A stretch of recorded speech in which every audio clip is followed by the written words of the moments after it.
Hi and welcome to The Print. My name is Karanjeet Kaur and I'm a writer and an editor. Let's talk today about a dangerous trend of YouTube videos that further harmful stereotypes about Northeast India. Racism against Northeast Indians used to be casual entertainment for bigots. But the budding stars of the attention economy have realized that prejudice is profitable in the cash for views model.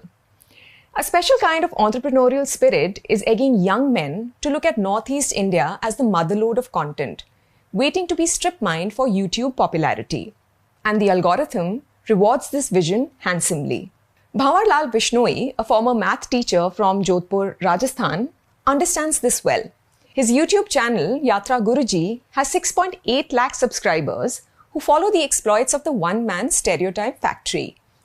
Bishnoi, in a recent video about his travels through Nagaland, claimed, "I find it difficult to differentiate between faces in Nagaland because almost all of them look the same. If you felt offended by that, please know that this might be one of the least disrespectful things he has to say about the northeastern state." Bishnoi is currently in the eye of the storm for his views and commentary. But his MO taps into the northeastern boilerplate that most mainland Indians subscribe to. Several thumbnails on Bishnoi's videos objectify tribal women, while the videos deliver every conceivable racial idea about Northeast India. Sexually liberal women with agency presented as spectacle? Check. Culinary culture that includes dog meat and insects designed to trigger revulsion? Check. Narratives of drugs, squalor, and trafficking? Triple check.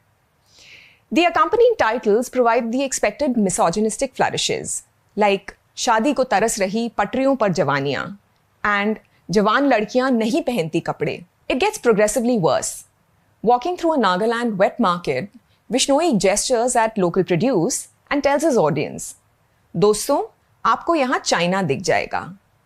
That one comment encapsulates the entirety of Northeastern discourse in some circles.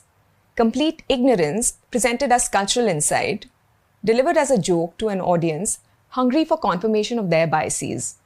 As expected, there was a backlash from Northeastern viewers and creators. It forced Bishnoi to issue a 6-minute apology, which also tanked. A YouTuber with a channel named Mr. Yim Khong said in his video that the apology was not sufficient because mainlanders anyway assume the worst about people from the Northeast and their food. Still, apologies are part of a monetization strategy. Because a few days ago, Bishnoi uploaded another video traveling aboard the Kamakhya-Jodhpur Express. It featured a semi-naked woman on the thumbnail. In the video are sleeping women unaware of Bishnoi shooting them. The Patri Pe Jawani theme continues in Delhi and Mewar. Bishnoi is hardly the only offender. Pranshu Sahu launched his channel Bagpacker Pranshu in June 2022. But in 3 years, he has learned to extract content from Northeast India's otherness. His recent video is titled "Full Day Night Enjoying with Arunachal Girl" and "Arunachal Girls Abused Me." It shows him hitchhiking on an Arunachali woman's scooter, and it is edited to sexualize her normal interactions with him.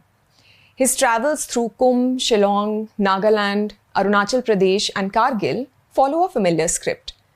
Approach locals feigning innocence, extract favors, and then edit the footage to conform to a titillating storyline. Another example is the Tall Trotter. He has 5.15 lakh subscribers and was similarly under fire recently. His AI-generated thumbnail on a video titled "How Christianity Has Changed Nagaland" depicts a man surrounded by human skulls, in line with colonial-era headhunter stereotypes about the state. Another video promises salaciousness and is titled "Naga Girl Took Me to Her Village and..." Older content labels Nagaland the smuggling border of India. And the same formula is applied in the YouTuber's international portfolio.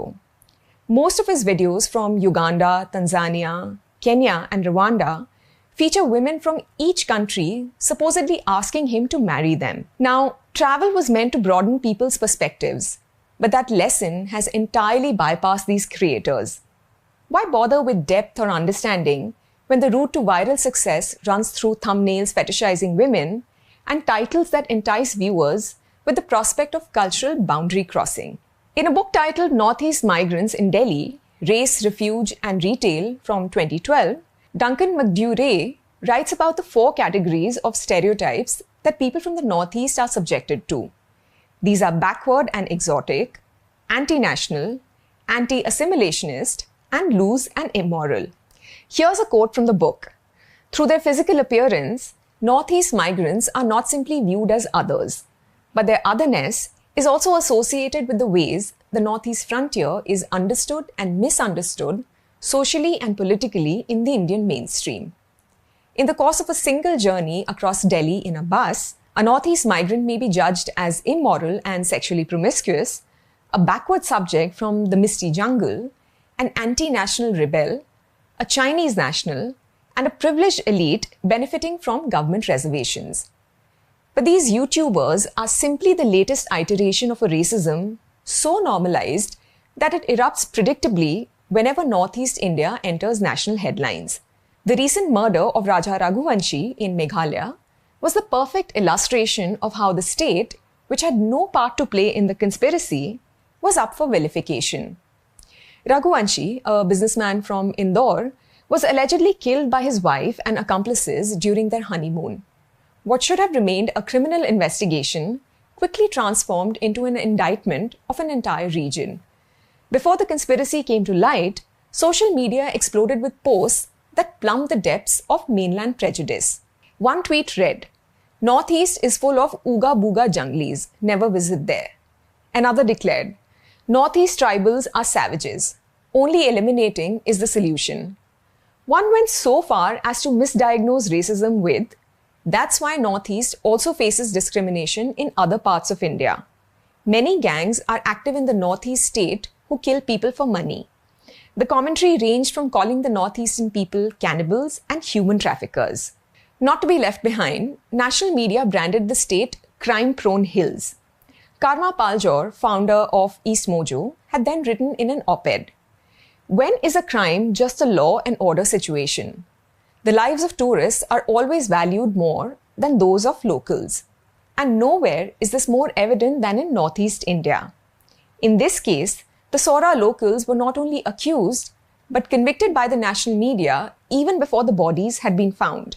Paljor said that it didn't matter that Sora locals and police worked day and night to locate the bodies. Racism is not just discrimination against someone based on their color or features. It is also the dismissal of their narratives. When locals pleaded innocence, it was met with cynicism rather than compassion. What hope do regular people have when mainland Indians are unafraid of ridiculing politicians? In 2021, Paras Singh, a YouTuber with a significant following, called Arunachal Pradesh MLA Ninong Ering non-Indian and claimed the state was part of China. Similarly, YouTuber Elvish Yadav mocked actor and Bigg Boss Season 18 contestant Chum Darang's name and ethnicity during a podcast. It required intervention from the National Commission for Women to get even a grudging acknowledgement of wrongdoing.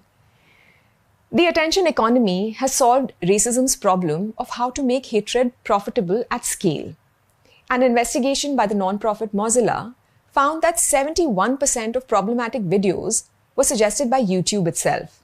We saw this play out during the horrific riots in Manipur, when existing tensions were weaponized by social media, forcing the government to shut down internet services entirely. Meanwhile, the MP Bez Barua Committee's recommendations gathered dust in government files. The committee was formed after 19-year-old Nido Tanya from Arunachal Pradesh was beaten to death in Delhi in 2014. The group had proposed anti-racism laws, specialized police units, and educational reforms.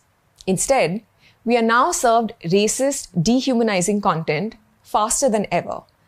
Northeast Indians, othered in plenty of ways over the years, are now baits for engagement farming. YouTube creators have a word for this, and that word is growth.